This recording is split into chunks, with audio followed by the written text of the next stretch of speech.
Итак, уважаемые дамы и господа, Dear ladies and gentlemen, today we are signing the agreement on cooperation between Ministry of the Water Resources and Irrigation of the Republic of Kazakhstan, Eurasian Development Bank, and the Development Program United Nations. And on behalf of the Ministry, Mr. Nurjigitov, on behalf of Eurasian Development Bank, the agreement will be signed by Board Chairman Mr. Nikolai Podguzov. On the behalf of the UN Development Program, the agreement will be signed by the Deputy of the Representative of the Development Program of United Nations, Mr. Hajimatov Sukhrop. Please start the procedure of signing an agreement.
спасибо большое. Нуржан Молдиярович, Николай Радиевич, господин Хаджиматов, буквально пару слов о значении. Just a couple of words on the significance of this signed agreement.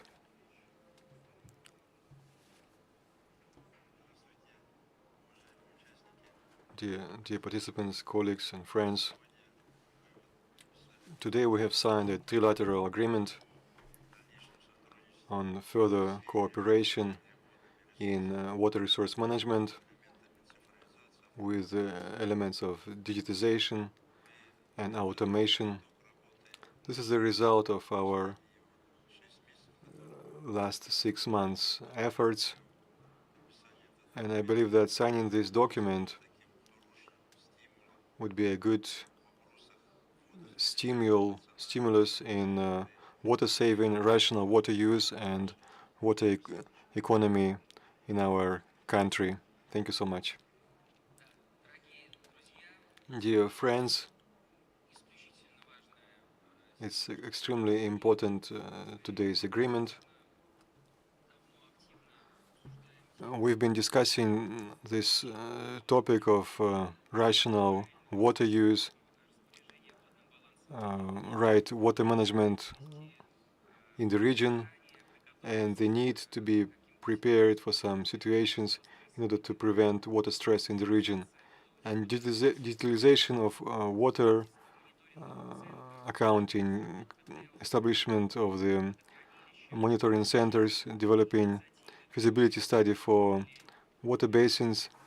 These are all the initiatives that have been presented by the President Kassym-Jomart Tokayev and were thoroughly developed by the Ministry of Water Resources of Kazakhstan. And now we have this opportunity to sign the program of technical assistance with the Ministry of Water Resources, with UNDP. And I'd like to thank them all for being able to sign this agreement. And I am confident that its implementation will be as successful. Dear friends,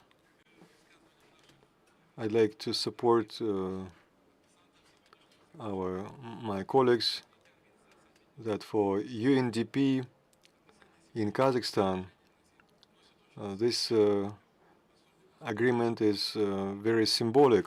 The signing is very symbolic because It's a next step in rationalization and localization of the SDGs 2030 global agenda that all countries, members of the UN, are working.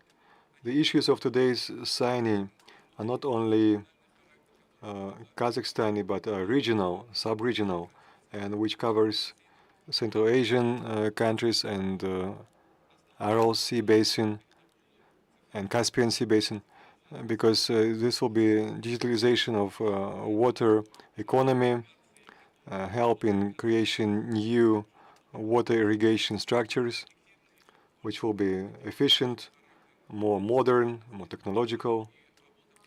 And of course, we will going to work on updating rules and regulations in irrigation and water resources in Kazakhstan, aimed at water savings to provide for further growth so that all regions of Kazakhstan would get certain social economic benefits to a certain extent. Thank you so much.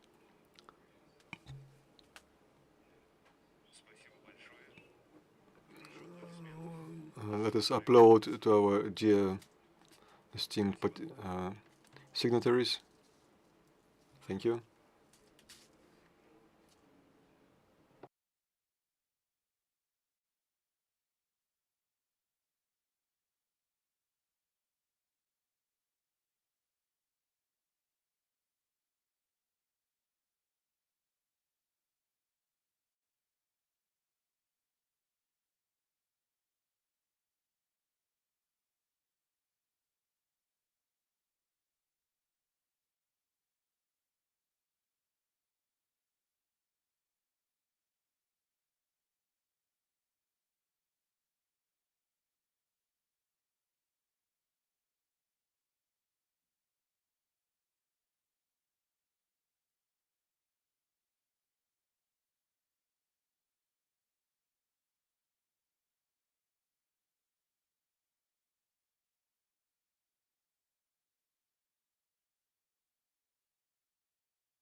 Уважаемые дамы и господа, Dear ladies and gentlemen, we're continuing topic of water. I'd like to present to you another fresh research from the Analytical Center of the Development Bank. We'll talk today about drinking water, and probably this is the key element not only of the life but also quality of life. And the Central Asia is facing some big challenges in water, so that's why Eurasian Development Bank is tackling thorough analysis of water problems. And to present the report on drinking water supply and sanitation, I'd like to invite the chief economist of the EDB, deputy chair, Evgeny Vinokurov, and to be followed by the detailed report, the head of the industrial analysis, Arman Akhanbayev. Dear colleagues, the drinking water supply takes 7% of water intake, and it's so important, and the WHO assesses that 90% of diseases in countries with low income are because of the dirty water and lack of sanitary. Of course, Central Asia is not among the countries with low income, but the drinking water, pure drinking water, is impacting the health of the nation. A couple of things that were quite important. In the global agenda, this topic is extremely important. This is the sixth goal of SDGs, and this is not being achieved. 2 billion people have no access to clear drinking water, and even more people have no access to sufficient sanitation. It's 650 billion dollars throughout the world market, and it's a huge business which is almost non-existing in our countries. The, uh, the wealthiest person in China has made his wealth not by cars or food products, but by water. Perhaps the richest person in Central Asia will make his money on water too by 2050. Another issue is that very few understand in this equation two parts. Left is to provide clear water to population, and second, right part is to take dirty water and to clean it. And the right part is not sufficiently invested. We need $2 billion dollars more than what is available now.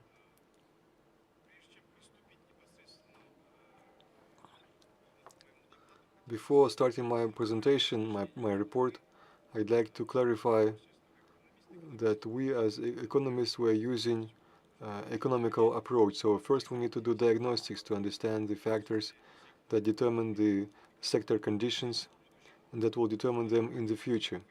So in our understanding we have identified 5.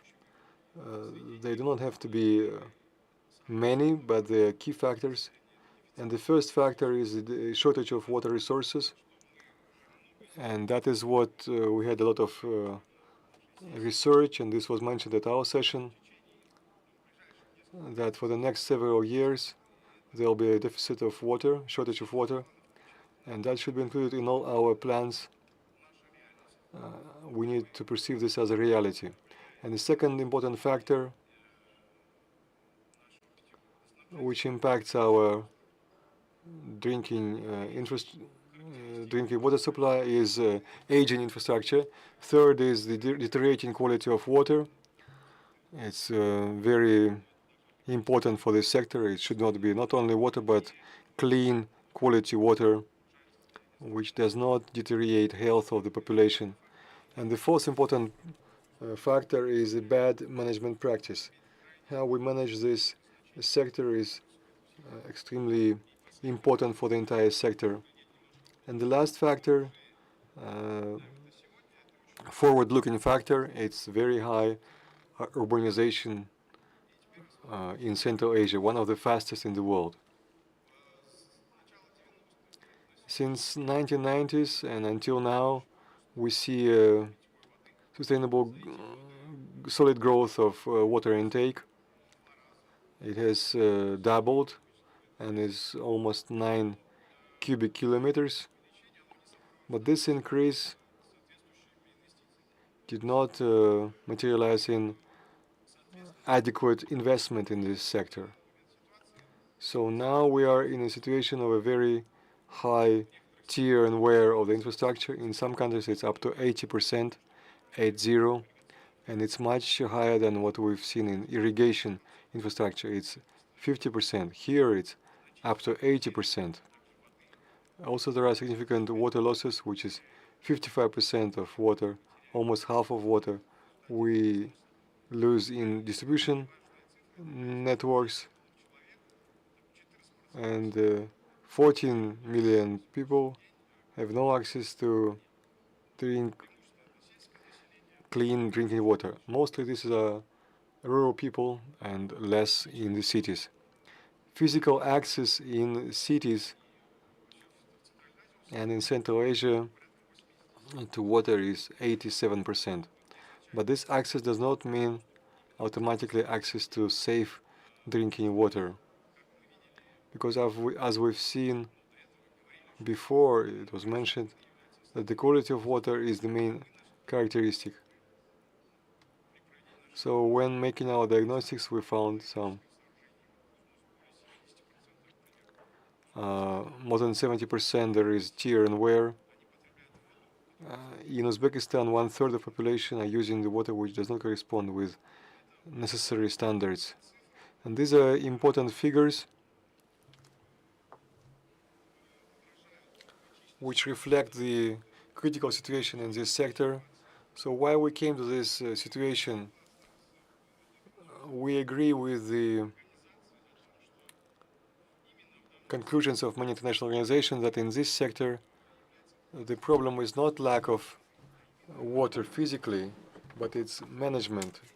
It's a lack of effective management in this sector. So the situation for 30 years is a result of our approach. So in all these countries of Central Asia, there was decentralization, there were reforms, and as the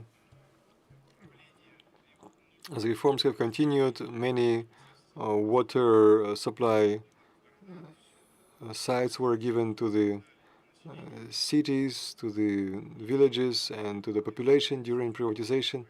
And this handover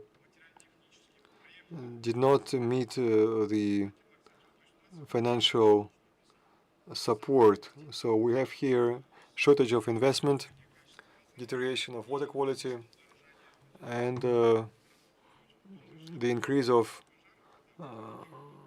emergency maintenance.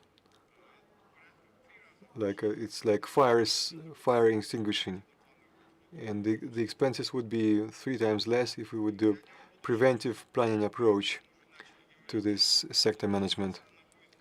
And this situation is only going to deteriorate. From our analytics, Central Asia is one of the fastest growing regions in the world. Urbanization is one of the fastest in the world. It is more than in China, in Brazil. And this urbanization is more chaotic.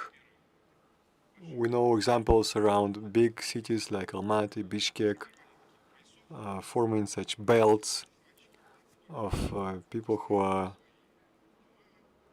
seizing land and building their homes without any infrastructure because they are forced to do this. This is internal migration.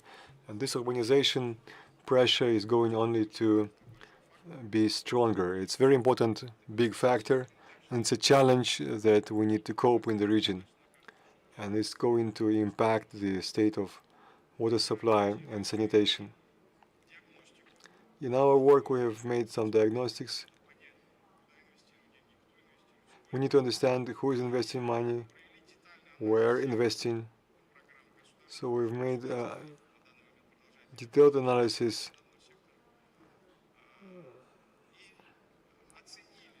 and we have evaluated how much is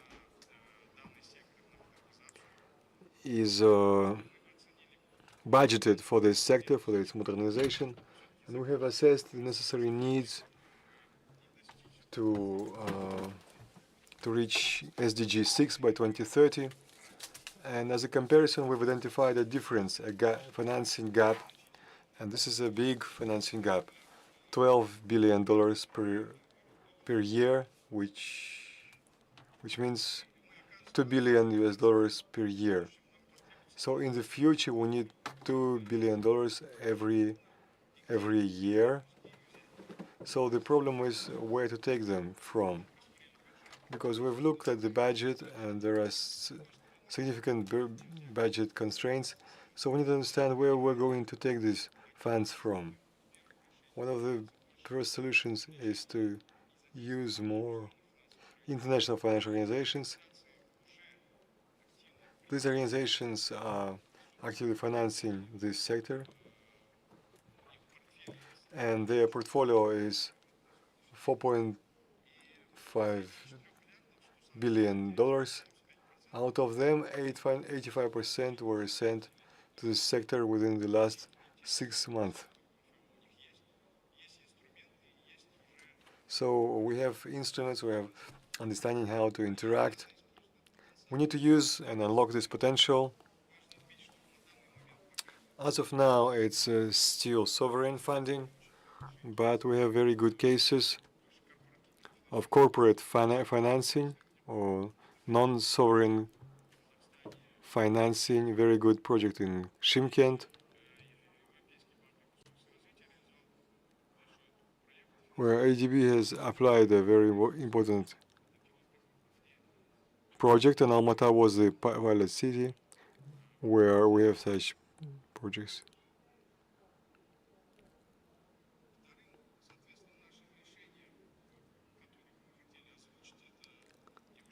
The second decision, and we mentioned that yesterday,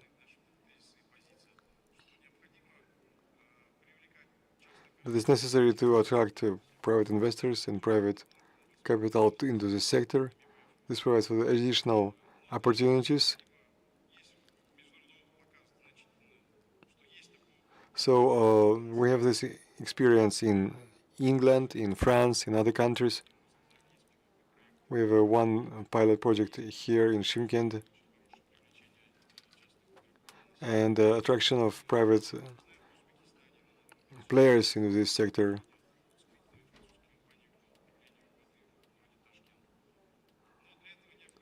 No,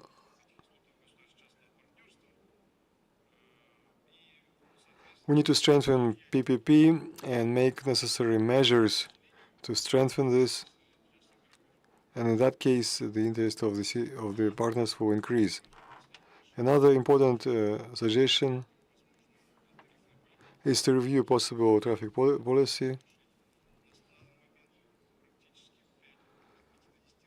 because the tariffs are 5 times less, and they're economically viable in this sector.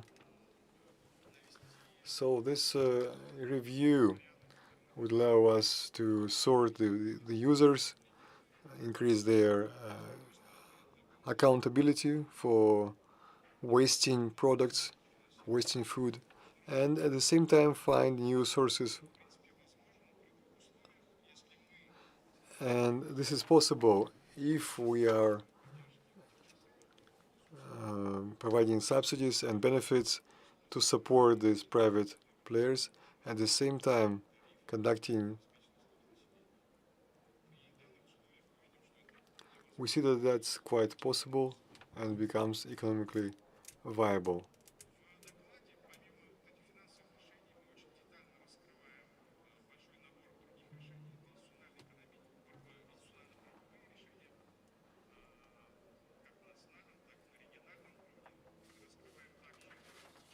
We also disclose some technical solutions. And those 3 blocks will form a single comprehensive approach, which will allows us to restore the puzzle, the element that we have lost due to that we are not able to resolve all of our questions. That is why improvement of the project expertise and also the human resources. If we are talking about the technical decision, that we need to understand that there is separate decision for rural area, for the city area, and the technical solution for city. I would like to highlight here the construction of new drainage system, the sanitation. We mentioned that in the very beginning, that here we see the main problem at the moment. And also nowadays we have the program for the modernization of the existing systems. And if we're talking about the rural area, there are some simple solutions, but we need to implement them. What are the key? The inclusion of the local system for the water supply, for the group water supply. So the problem that we described today, it is not an abstract problem. For all of us, it is a problem. It is a health issues for all of the population. And as we know, there are solutions. We need to resolve those issues, and we need to follow those solutions all together to reach the modernization of the water supply infrastructure. Thank you so much. Thank you so much, dear colleagues. And our program is shifted a little bit, and I would like to invite everybody to other hall for the session on the digital technologies. Thank you, dear participant. Please take your seats in the main hall where the session on digitalization